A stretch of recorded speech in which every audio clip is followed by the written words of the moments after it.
Netto a sélectionné pour vous un crément d'Alsace brut J. Willmann, qui se mariera parfaitement avec la recette du chef Christian Cottard, à servir frais entre 8 et 10 degrés.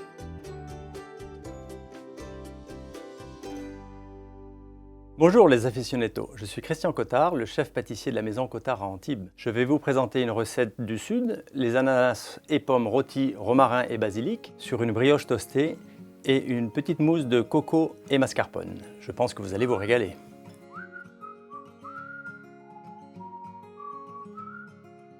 Pour ce dessert frais et gourmand, choisissez de jolis fruits bien mûrs. Épluchez l'ananas en arrondissant bien votre couteau. Enlevez les yeux, qui sont la partie la moins agréable. Coupez l'ananas en 4. Retirez le cœur et découpez en petits dés.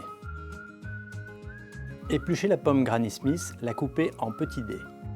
J'ai choisi la Granny Smith car cette pomme garde bien sa tenue à la cuisson. Elle donne de l'acidité et va s'harmoniser avec l'ananas. Ensuite, enlevez les nervures des feuilles de basilic et les ciselez. Ne le faites pas trop tôt, sinon elles vont noircir.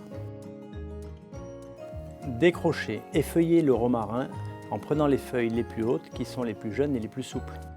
Dans une poêle très chaude, mettez le beurre clarifié et 50 g de cassonade jusqu'à ce que vous obteniez un caramel bien doré. Clarifier le beurre, c'est le faire fondre pour séparer la matière grasse de l'eau et le laisser décanter.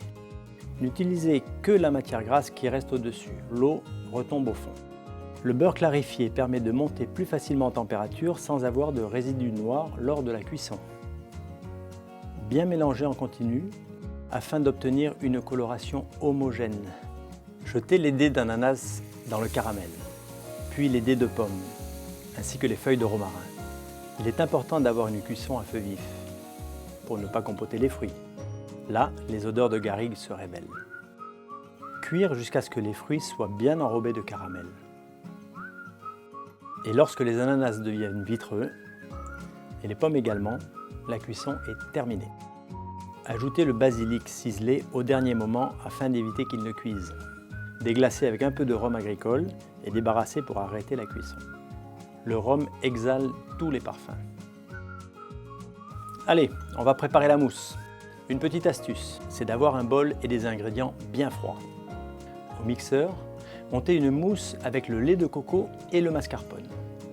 Attention de ne pas laisser monter trop longtemps, sinon la mousse va retomber. On obtient une texture proche de la crème épaisse. Il faut bien faire préchauffer la poêle. Trempez une face de la brioche dans le beurre clarifié, puis dans la cassonade. On va faire une petite croûte de caramel qui va être merveilleuse. Déposez la brioche du côté sucré et attendre que le caramel soit complètement constitué pour la retirer. Dressez les assiettes au moment du service pour une meilleure dégustation. Déposez les fruits au fond d'une coupelle. Disposez dessus une tranche de brioche coupée en deux et recouverte de sucre glace.